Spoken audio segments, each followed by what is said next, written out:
समाचारों के इस भाग के प्रायोजक हैं खेमचंद पहलवान, पूर्व सदस्य उत्तर प्रदेश कांग्रेस कमेटी व अध्यक्ष गांधी मार्ग व्यापार संघ मेरठ। नमस्ते, आप देख रहे हैं एमडी न्यूज। एमडी न्यूज के मेरदर्शन बुलेटिन में आप सभी का स्वागत है। आज के बुलेटिन के साथ मैं हूं निशा।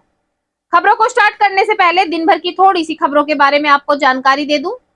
जी हां, दबंगाई बढ़ती जा रही है, लेकिन कहीं भी इंसाफ नहीं मिल रहा। जिस मामले को लेकर मेरठ में ही नहीं अन्य जिलों में भी किसानों में काफी रोष है कि किसान अन्नदाता हैं, अन्न उगाते हैं, लेकिन उनकी सुनवाई नहीं की जा रही है। साथ साथ आपको बता दूं, लोकदल पार्टी का कुनवा बड़ा हो गया है और इस बार लोकसभा चुनाव में अपना पंचम लहराने के लिए कमर कस चुके हैं। आज प्रेस वार्ता के माध्यम से जानकारी दी गई। काफी समय से नगर निगम की बैठक में आप सुन रहे हैं कि जो गर्मा गर्मी हुई थी, जो नोकझोंक कहा सुनी हुई थी, वो मुद्दा भी गर्माता जा रहा है। आज AIMIM के सदस्यों ने एक प्रेस वार्ता का आयोजन किया, जिसमें साफ साफ उन्होंने कहा कि भाजपा के सदस्य महिलाओं को मोहरा बनाकर धर्म और जाति पर टिप्पणी कस रहे हैं, साथ साथ धर्म और जाति का मुद्दा उखाड़ना चाहते हैं। हम मानते हैं कहासुनी हुई तो उसकी निष्पक्ष जांच होनी चाहिए।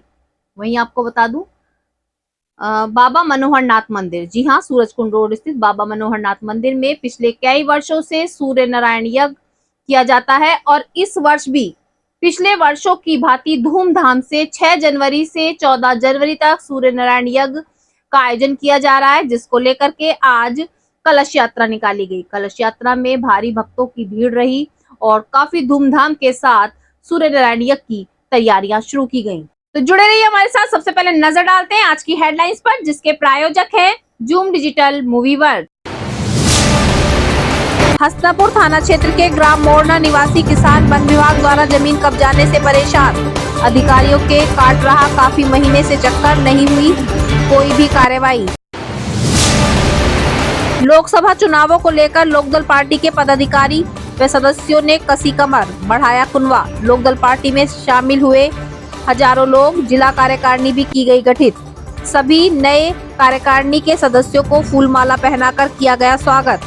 लोकदल के राष्ट्रीय महासचिव चौधरी विजेंद्र सिंह ने पत्रकारों से रूबरू हो कहा, इस बार सभी सीटों पर लोकदल के कैंडिडेट लड़ेंगे चुनाव, लहराएंगे लोकदल का परचम।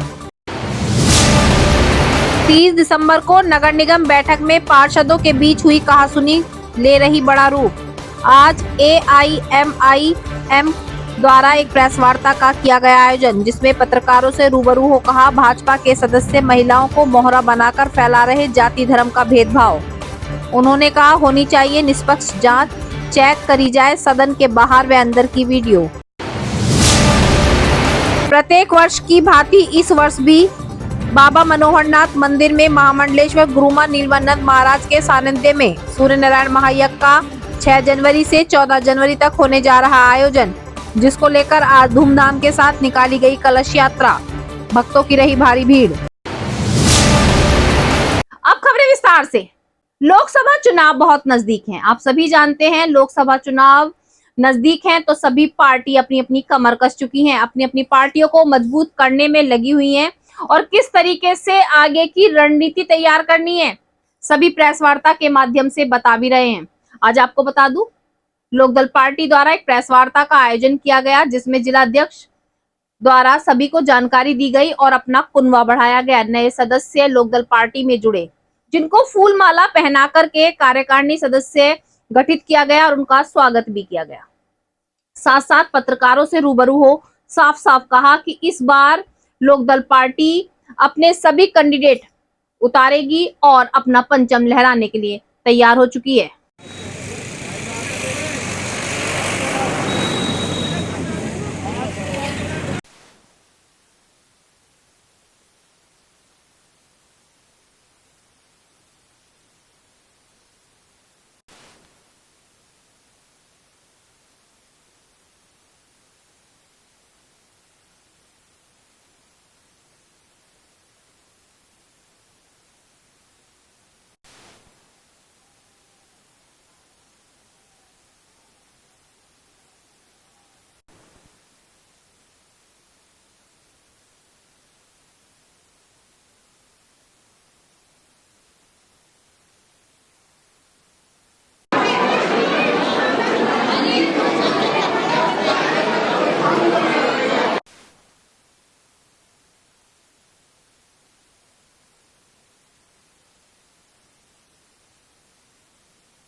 कई कार्यकर्ताओं को बड़े पद भी दिए हैं, काफ़ी संख्या में लोग मौजूद रहे हैं, क्या आगे की रणनीति है? देखिए, जो कार्यकर्ता है वो आज ही नहीं जुड़े, प्रतिदिन सैकड़ों की तादाद पर, हजारों की तादाद पर कार्यकर्ता लोकदल पार्टी से जुड़ रहे हैं। लोकदल पार्टी पूरे उत्तर प्रदेश में 80 लोकसभा सीटों पर चुनाव लड़ेगी और हम भारी मतों से जीतकर जो जनता का विश्वास है उसको कायम रखेंगे और उनकी जो भी समस्याएं हैं सदन में पेश करेंगे। विजेंद्र जी, फिर भी एक पार्टी का एक बड़ा कोई मुद्दा लेके चलती है पार्टी, आप लोगों ने क्या ऐसा मुद्दा उठाया है जो विपक्ष पे पक्ष पे प्रहार करे? देखिए, हम प्रहार की राजनीति नहीं करते, आरोप प्रत्यारोप की राजनीति नहीं करते। जो जनता की आवाज़ है, जो जनता की आवाज़ दब गई है, जैसा आपने देखा होगा जब भी हम रोड शो करते हैं, रैली करते हैं, कार्यालय में जाते हैं, हजारों लाखों की तादाद पर किसान, गरीब, मजदूर, दलित, इस समय जो पिछड़ा हुआ है, जिसकी कोई आवाज़ नहीं सुनी जा रही है, वो सब लोग लोकदल पार्टी के साथ जुड़ रहे हैं। और जो उन लोगों का जो प्यार है, स्नेह है पार्टी के ऊपर, हम उनकी जो उम्मीदें हैं उस पर खरा उतरेंगे। उनकी जो समस्याएं हैं, जैसे MSP का मुद्दा है, ट्रैक्टर का मुद्दा है, गन्ने के भुगतान का मुद्दा है, गन्ने के रेट का मुद्दा है, उसको हम प्रमुखता से उठा रहे हैं। कोई भी सरकार हो, कोई भी देश हो, खास तौर कर भारत में 70% किसान लोग रहते हैं और किसान इस समय अपने आप को ठगा हुआ महसूस कर रहा है। अगर 1 बीघे ज़मीन में वो 1 बीघे खेत में वो जैसे ही गन्ना बोता है, उसको गन्ना की पैदावार के लिए कम से कम 1 वर्ष का समय लगता है। 23 से 24 हज़ार रुपये में उसका वो गन्ना बिकता है। जो आंकड़े सरकार के पास होने चाहिए, जो सरकार अनदेखा कर रही है। अगर उस 1 बीघे ज़मीन के पैसे को वो बैंक में जमा भी कर दे, उस ज़मीन को बेच दे, तो भी उसे 40 से 50 हज़ार रुपये मिनिमम उसका खाली उसको ब्याज मिलेगा। आज की डेट में किसान भूखमरी के हालात पर है, बच्चों की परवरिश करने में मुश्किल हो रही है, बच्चों की शादी नहीं कर सकता, उनको शिक्षा नहीं दिला सकता, अपना जीवन यापन नहीं करता। हम किसानों की तरफ से भारत सरकार से जो मांग करते हैं कि किसानों को खैरात नहीं चाहिए। 500 रुपये प्रति माह में एक परिवार, आप मुझे बता दें कि एक माह में 500 रुपये कहीं पर भी आदमी पानी भी नहीं पी सकता इस देश में, और आप 500 रुपये प्रति माह उसको किसान को देके समझते हैं कि आपने उसको खरीद लिया है। उसकी ज़मीर को आप जो झंझोड़ रहे हैं, ये बहुत सरासर किसानों के साथ अन्याय है। अगर आप आंकड़े देखें, 350 रुपये कुंटल जो गन्ना है उसका जो भुगतान है उसको सालों साल मिलता है, जबकि अगर एक्चुअल में देखें तो उसे कम से कम 700 रुपये का भाव मिलना चाहिए। आप आंकड़े देखिए, 3 बार जुताई करनी पड़ती है। जो उन सब लोगों को ये सर्वे करना चाहिए, गाँवों में किसानों के घर में जाकर रहना चाहिए, एक वक्त का खाना खाना चाहिए। उन्हें पता चलेगा कि एक बीघा जिसके पास ज़मीन है वो कैसे जीवन यापन करता है। 24,000 रुपये में अगर मैं आपको आंकड़े दे दूं, आप कहोगे मैं रिटर्न में दे दूंगा, उसमें से उसको साल में 1,000 रुपये भी नहीं बचते। तो इसलिए किसान आत्महत्या कर रहा है। इसलिए किसान आज आप भी देखा कि मवाना तहसील में भी किसान ने आत्मदाह किया। किसान आत्महत्या करने पर मजबूर हो रहा है। मैं उस सबको चेताना चाहता हूं कि किसानों की अनदेखी ना कीजिए, किसानों की आवाज़ को मत दबाइए, दलितों पर अत्याचार मत कीजिए, सरेआम गुंडों की तरह उनको ना पीटिए। जो भी लोग इस समय आवाज़ उठा रहे हैं, ये सरकार का दुर्व्यवहार है कि अगर आप आवाज़ उठाते हैं, अगर आवाज़ दबाएंगे तो आंदोलन होगा। आवारा पशुओं के बारे में क्या कहना? आवारा पशुओं से घरों में घुस रहे हैं, खेतों में घुस रहे हैं। पहली बात तो जो छोटा किसान है, जिसके पास भी 10 बीघे से कम ज़मीन है, उसका जीवन यापन करना, जीना दुर्भर हो चुका है इस देश में। पहले तो उसके गन्ने की फसल का पैसा नहीं मिलता, जो थोड़ी बहुत उसकी ईख की फसल होती है या गेहूं की होती है, मुंजी होती है, सरसों होती है, उसको आवारा पशु रोन देते हैं। तो वो तो किसान जाए तो जाए कहाँ, अपनी आवाज़ उठाए तो उठाएगा। आप दूसरे देशों में जाइए, श्रीलंका गरीब देश है, हमारा यहाँ का 1 रुपये और वहाँ के 4 रुपये के बराबर है। वहाँ पर भी सरकार ने सभी खेतों में करंट तार छोड़े हुए हैं ताकि आवारा पशु खेतों में ना घुस पाए। हमारी तो सुरक्षा ही नहीं है। आप देश जब ही खुशहाल होगा जब किसान खुशहाल होगा। अगर किसान खुशहाल होगा तो वो जाके कल को उसकी परचेजिंग कैपेसिटी बढ़ेगी, उद्योग लगेंगे, बाजार में पैसा आएगा। और किसान के पास पैसा ही नहीं आएगा अगर 70% इंसान दबा कुचला हुआ रहेगा, आत्महत्या में मजबूर होगा, तो उद्योग कैसे पनपेंगे। हम उद्योगों के खिलाफ नहीं हैं। किसान को खुशहाल कर दो, उद्योगपति अपने आप खुशहाल हो जाएंगे। आम जनता के लिए क्या मुद्दे रहेंगे? 30 दिसंबर को नगर निगम में जो बैठक हुई थी पार्षदों की, उसमें छींटाकसी हुई थी, कहा सुनी हुई थी, आप सब जान रहे हैं। ये मुद्दा भी गर्माता जा रहा है। कभी भाजपा के सदस्य ज्ञापन सौंपने आ रहे हैं तो कभी भाजपा सदस्य महिलाएं पहुंच रही हैं। लेकिन आज AIMIM के सदस्यों ने भी एक प्रेस वार्ता की। प्रेस वार्ता के माध्यम से उन्होंने साफ साफ कहा कि नगर निगम की बोर्ड बैठक में ऐसा कुछ भी नहीं हुआ था। जो भी हुआ था दोनों पक्षों में बराबर हुआ था। लेकिन उसके बाद भी भाजपा के जो सदस्य हैं, जो पदाधिकारी हैं, महिलाओं को मोहरा बनाकर धर्म जाति का एक मामला खड़ा कर रहे हैं। उनका कहना है कि जो दूसरे समुदाय के पार्षद थे उन्होंने छींटाकसी करी थी, जबकि ऐसा कुछ नहीं था। अगर ऐसा है तो निष्पक्ष जांच की जाए। बोर्ड बैठक के अंदर के और बाहर के दोनों वीडियो चेक किए जाएं, पत्रकारों को सौंपे जाएं, ताकि सबको सच्चाई दिखाई जा सके कि आखिर सच्चाई क्या है। रहे हैं कि कल का जो घटनाक्रम है वो ये है कि बीजेपी ने हमारे 3 पार्षद यानी कि 2 मुस्लिम लीग, एक मुस्लिम लीग के पार्षद रिजवान अंसारी और 2 MIM के पार्षद फजल करीम और आसिफ सैफी। क्या मामले को लेकर आज प्रेस को याद किया? हमने जो पिछले दिनों 30 तारीख को निगम के अंदर बोर्ड बैठक में जो दलित पार्षदों के साथ अत्याचार हुआ, उनके साथ मारपीट की गई है, लेकिन हमें ये अंदेशा है, हमें ये लगता है कि उस वीडियोग्राफी को भी नष्ट करा दिया गया होगा। बीजेपी कोई सबूत अपने खिलाफ नहीं रखना चाहती होगी। बीजेपी सदन के अंदर की बात कर रही है, लेकिन सदन के बाहर जो दलित पार्षदों को लाकर मारा गया है, उनके इंसाफ की बात कौन करे? पिछले दिनों जो नगर निगम में बोर्ड मीटिंग में हुए बवाल के बाद इल्जाम तलाशी का जो जारी है, ऐसे में क्या आपने MIM कदम उठा रही है? देखिए, उस मीटिंग में जो भी घटनाक्रम हुआ वो तमाम वीडियोस के जरिए तमाम लोगों को जानते हैं, मीडियाकर्मी जानते हैं, लेकिन बीजेपी मुद्दे को डाइवर्ट कर रही है हिंदू मुस्लिम की तरफ। उन्होंने कल एक नई तहरीर दी है जिसके अंदर रिजवान अंसारी मुस्लिम लीग के पार्षद, फजल करीम और आसिफ सैफी MIM के पार्षद, इनके खिलाफ तहरीर दी है। उन्होंने ये बात कही है कि इन्होंने महिलाओं को जाति सूचक शब्द कहे हैं, अभद्रता की है। हम पहली बात ये कहना चाहते हैं, महिलाओं का सम्मान करते हैं, वो किसी भी जाति, धर्म, पार्टी, पंथ या मजहब की हों, हम उनका सम्मान करते हैं। उन्होंने अपनी बहनों से ये कहना चाहते हैं कि आप बीजेपी के इस प्रोपेगेंडे में मत फंसिए। वो महिलाओं को आगे कर अपनी गलतियों पर पर्दा डाल रही है। बीजेपी सदन के अंदर की बात तो कर रही है, लेकिन हम ये कहना चाहते हैं कि जो सदन के बाहर दलित पार्षदों के साथ मारपीट हुई है, उसकी जिम्मेदारी कौन लेगा? उस पर नैतिकता के आधार पर अपने नेताओं पर कार्रवाई कौन करेगा? अगर बीजेपी सदन के अंदर ये कहती है कि हमारे पार्षदों ने कोई अभद्र व्यवहार या जाति सूचक शब्द कहे हैं, तो हम ये मांग करते हैं कि बीजेपी सदन के अंदर की जो कार्रवाई की वीडियोग्राफी होती है उसको सार्वजनिक करे, उन्हें मीडिया कर्मियों को उपलब्ध कराए ताकि जांच में आसानी हो। लेकिन हमें लगता है कि वो वीडियो भी नष्ट कर दी जा सकती है, ये अंदेशा ऐसा है। क्या लगता है कि सरकार के दबाव में या सरकार के पक्ष में ये लोग जा रहे हैं और सरकार के ही आदमी इल्जाम लगा रहे हैं? ऐसे में क्या लगता है कि ये सरकार भेदभाव वाला? देखिए, सरकार एक बॉडी है, उसके नीचे प्रशासन एक बॉडी है।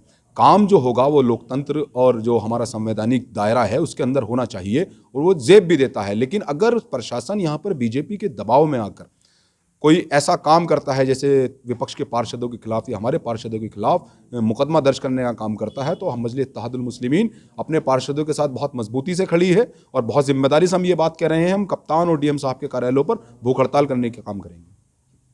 फजल भाई, आप बोर्ड मीटिंग में मौजूद थे, बीजेपी का इल्जाम है कि उन्होंने महिलाओं के साथ अभद्रता की आप लोगों ने, क्या कहना है आपका इस? मेरा ये कहना है कि बोर्ड की बैठक के चलते हमारी बड़ी बहन भाजपा की महिला पार्षद रेखा जी हाउसेस के मुद्दे पर एक सवाल कर रही थी। उस सवाल के समर्थन में तमाम सदन और हम सब ने मिल करके उनका समर्थन किया, उस मुद्दे का, उस विषय का जिस विषय पे वो बात कर रही थी, हाउस टैक्स के विषय पर।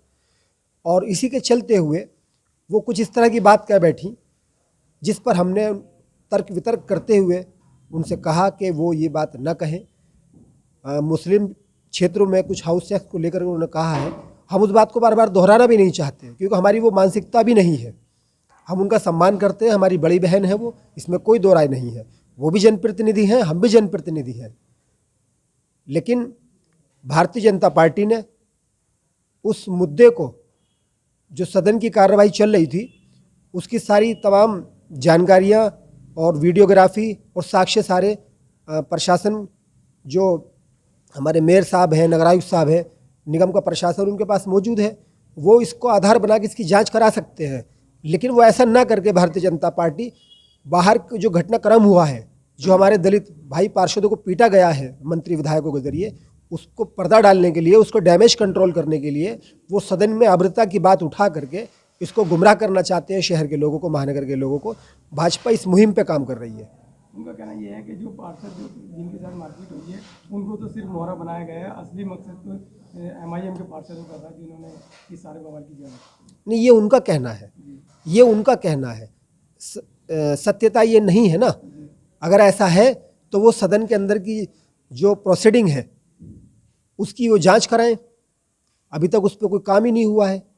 और जैसे हमारे अभी महानगर अध्यक्ष साहब ने कहा है कि संभवतः ऐसा लगता है कि जो वहाँ की वीडियोग्राफी, जो फुटेज वगैरह है, उनके साथ छेड़छाड़ की गई हो और अब तक शायद वो डिलीट भी कर दी गई हो। अब क्या लगता है अपोजिशन के जितने भी पार्षद हैं क्या एक कदम उठाएंगे? अपोजिशन के तमाम पार्षद संगठित एकजुट होकर इस लड़ाई को लड़ रहे हैं और उसी कड़ी में कल 6 तारीख में हमारा एक प्रोटेस्ट है बड़ा, उसमें हम तमाम दलों के लोग और तमाम दलों के पार्षद और संगठन के लोग सब शामिल होंगे। इस लड़ाई को मजबूती से बीजेपी के खिलाफ लड़ा जाएगा मुत्तहिद होकर। ये पोजीशन कहाँ होगा? जी, कलेक्टेड पर। अब आपको ले चलती हूँ धर्म से जुड़ी खबर की ओर। आप जानते हैं कि मेरदर्शन चैनल के माध्यम से आपको हमेशा धर्म से जुड़ी खबरों के पास तक पहुंचाया जाता है। आप जहां नहीं पहुंच सकते वो खबर आप तक दिखाई जाती है। सूरजकुंड रोड स्थित बाबा मनोहरनाथ मंदिर में पिछले कई वर्षों से सूर्य नारायण यज्ञ का धूमधाम के साथ आयोजन किया जा रहा है, जो प्रातःकाल भी होता है और सायंकाल भी होता है। उसकी तैयारियां शुरू हो गई हैं। आज उसी को लेकर के कलश यात्रा का आयोजन किया गया। गुरुमा महामंडलेश्वर नीलमानंद महाराज के सानिध्य में पूरी तैयारियां की गई हैं और आज उसी को लेकर के कलश यात्रा धूमधाम के साथ निकाली गई। सभी भक्तों से आह्वान भी किया गया कि सूर्य नारायण यज्ञ में सभी पधार कर अपने अपने घर की जो परेशानी है, अपने अपने घर के जो दुख दर्द हैं, उनको दूर कर सकते हैं। ये पिछले कई वर्षों से लगातार यज्ञ किया जा रहा है।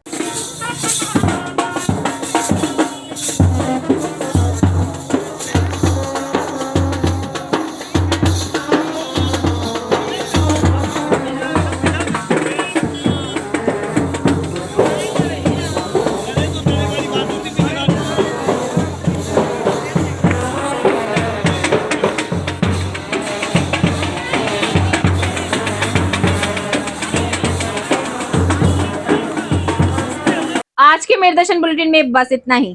तेज और ताजा खबरें जानने के लिए देखते रहिए मेरदर्शन। यदि आप भी हमारे साथ जुड़ना चाहते हैं या स्पेशल बुलेटिन बनवाना चाहते हैं तो नीचे दिए गए नंबर पर संपर्क करें, सब्सक्राइब करें MD न्यूज मेरठ।